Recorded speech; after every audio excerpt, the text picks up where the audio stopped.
Hello and welcome to Rockies Ready walk number 1. We are at Ullswater and we're going to walk from Area Force back to Pooley Bridge.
We are at Area Force. Assume I'm walking towards it now. It's quite funny on the steamer. You get the families who aren't familiar with the area making all sorts of decisions, then backing out with them for the wrong reasons. It's understandable, but you just hope they don't ruin their trip because of it. So, you know, they'll back out of going to Area Force because it's cold on the lake, but of course it's only cold on the lake. Once you're off the steamer, it's warm again. But anyway, I'm sure they will enjoy the holiday. Daisy Dog got a spa treatment on the way. There was a group of about 3 or 4 kids who were just giving her constant strokes and cuddles, so she liked it. Come on, Daisy Dog. So let's make our way to this waterfall, and then we have the walk back.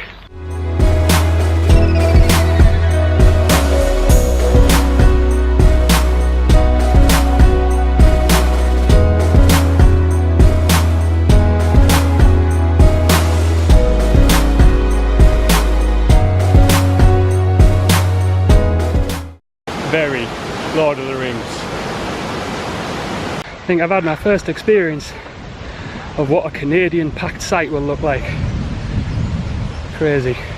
Okay, I'm following the river, following a mass of people. I have a feeling this is what Canada's going to be like at its popular attractions. Absolutely crazy. I'm also hoping this is the route to Pooley Bridge, otherwise I'm backtracking and I hate that. You know, I was going the wrong way. I've got some advice. I'm trying to get back on track. I will update you and semi-start fresh once I'm back on track. Chaos. This is always the problem. The start of the route. Absolute chaos every time. Well, not every time, but it's the point of maximum risk. At last. Okay, welcome again to Rockies Ready walk number 1. Area Force to Pooley Bridge. It's about 6.5 miles. The purpose is obviously general fitness and also to test the gear. I will come back to those points along with the views in a moment.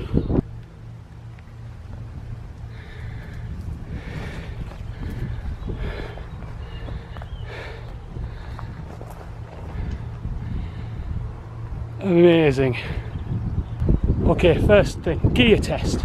I've been buying the sort of gear I'm going to use for the Canadian Rockies and the 3 Peaks Challenge. Don't get me started on that. But anyway, the 3 Peaks Challenge. So, I have learnt what I should work as my underlayer, my thinnest layer, is just what I'd wear for jogging because it keeps the sweat off. So I'm wearing that now, working well.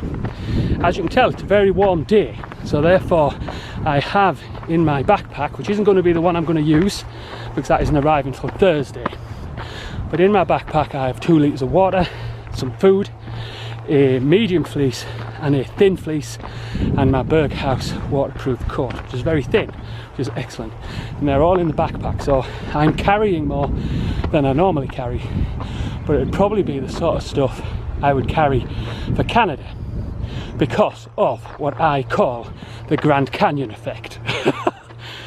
When we were in Las Vegas, we went on a trip to the Grand Canyon, but we dressed like we would if we were in Las Vegas. And of course, when we got to the Grand Canyon, it was freezing. So I'm preparing by having a light fleece and a medium fleece with me in Canada. So if we get up into some mountaintop and the weather's different, I can put on layers. Obviously, I'm not going to get to experiment with the layers today because bloody warm. But what it is telling me is what it's like to walk in warm weather. So the other piece of equipment I brought is crag hopper trousers. They're working quite well. They're light, water repellent, block the sun from my legs apparently, but my legs aren't sweating or getting too warm, so they're a success. So far the gear I've bought working well. I'll have to do another walk to actually test the actual backpack, and I think I'm going to go with a bladder because my backpack supports that, so that'll be different. At the minute it's bottles in the sides, but yeah, gear's working. I feel a lot better as a result, and I feel I'm covered if the weather changes. Not that it's going to today, in that my light fleece, breezy, slight chill, medium fleece will keep me quite warm, and should it rain I've got my Burkhouse jacket all with me. All quite compact, though it is, as I said, a bit of extra weight on my back, but it's okay at the minute. These views are absolutely gorgeous.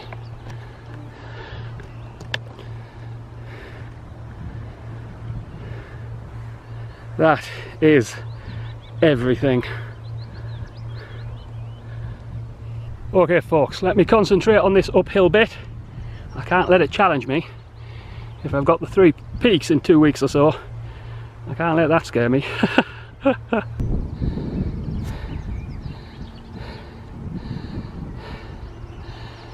I have to say, I thought I was at the top, but it was deluding me. I'm still not at the top. I have to say, if this is anything to go by, my chances of doing 1 peak in the 3 peaks is minimal. I really do believe like I've committed to that way too early.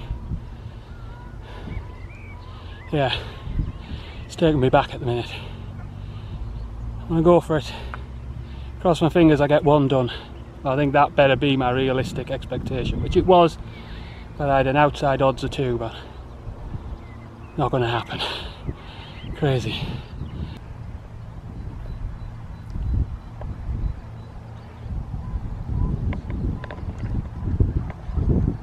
Wow. I did bring my Kindle this time, but we do have to press on. We're a bit too close to the start of the walk to be sat around for an hour reading my Kindle. Wow.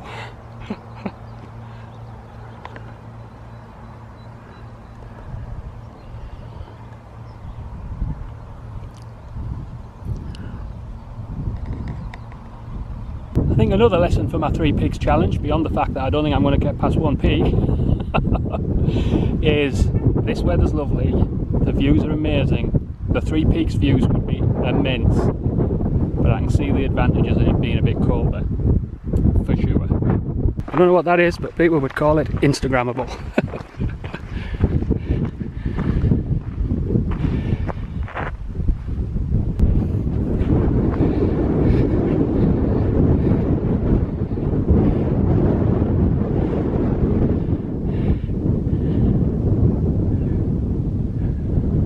You just keep getting the same sort of thing, but it's just absolutely amazing. I have to keep watching the lead as well. Absolutely phenomenal. I cannot even begin to describe it. I must admit, when I started off on this walk, this is not what I was expecting. I didn't really expect it to be as cliffside. It mentioned forests and things like that, so it's different but spectacular. Interesting thing is, see that house in the distance where it curves round into that inlet? I think that's Howtown. So that's where the other walk starts, on the other side.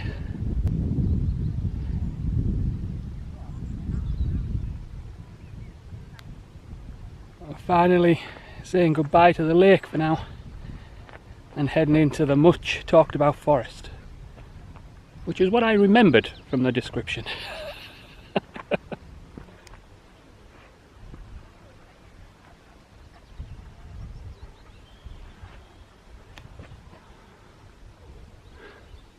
The amazing thing is, that whole cliffside section, it's probably not a cliff, but you know what I mean, is about 2 miles of the 6. I tell you, it was unexpected. I didn't expect it to be so glorious in terms of its views all the way It's so glorious all the way, you become numb to it. And so precarious, it is a bit precarious. But actually I coped with it okay. Once I got past that initial ascent and the steps, I sometimes think it's the timing of it rather than the steepness. It's always at the beginning. Because once I've got walking and into the routine, I can just do it. To me, you get such a good lakeside view in the earlier part or the later part of the walk, depending on which order you're doing it in. It would actually have been cooler to have this in the middle of the forest. I've seen that for like the first third. See, this is what I'm talking about.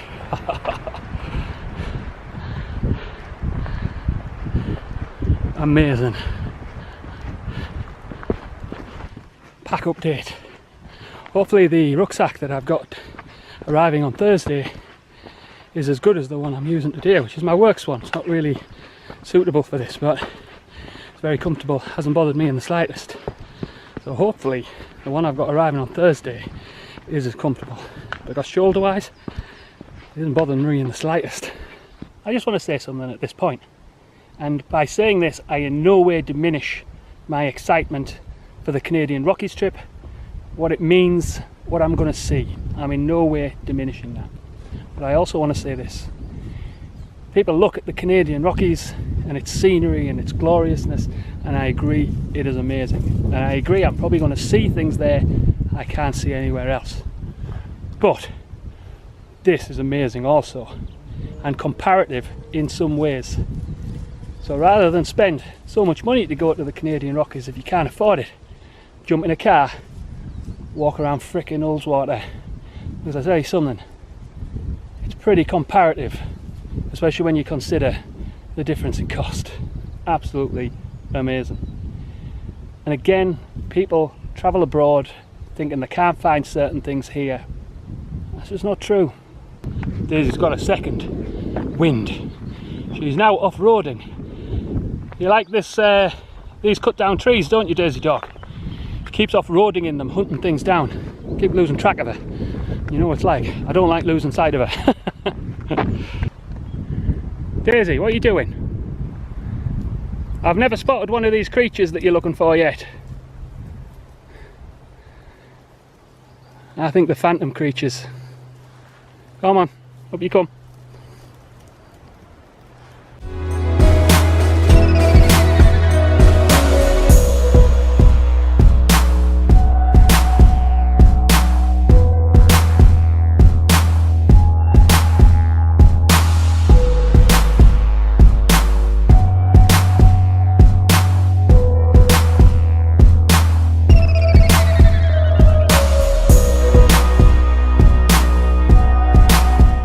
Gear test update. This top, which is the one I'm running, which is supposedly my first layer in my 3-layer strategy, absolute win.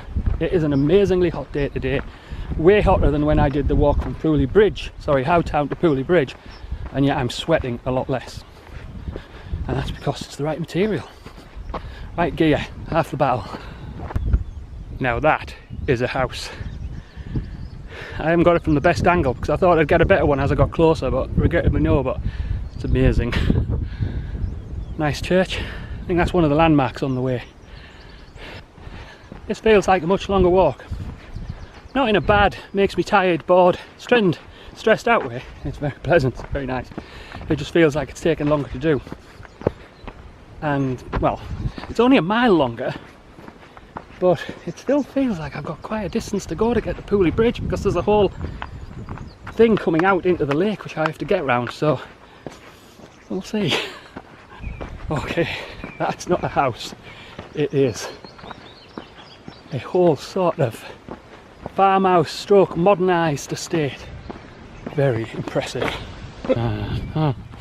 We've taken the fields route because it was a mile quicker. The problem with field routes is the route isn't exact. So you walk across fields, look for a gate, and hope that's the right way. Cross your fingers, guys. We've just been given epic shade in the first field via a cow. I mean, it was like getting really close and intimidating. Daisy dog didn't know what to do. And then in the next field, epic shade from a sheep with horns. It was grunting, it was lowering its head. I thought it was going to charge. We're still on track. Okay, we are on the trail. We are still on the Ullswater Way.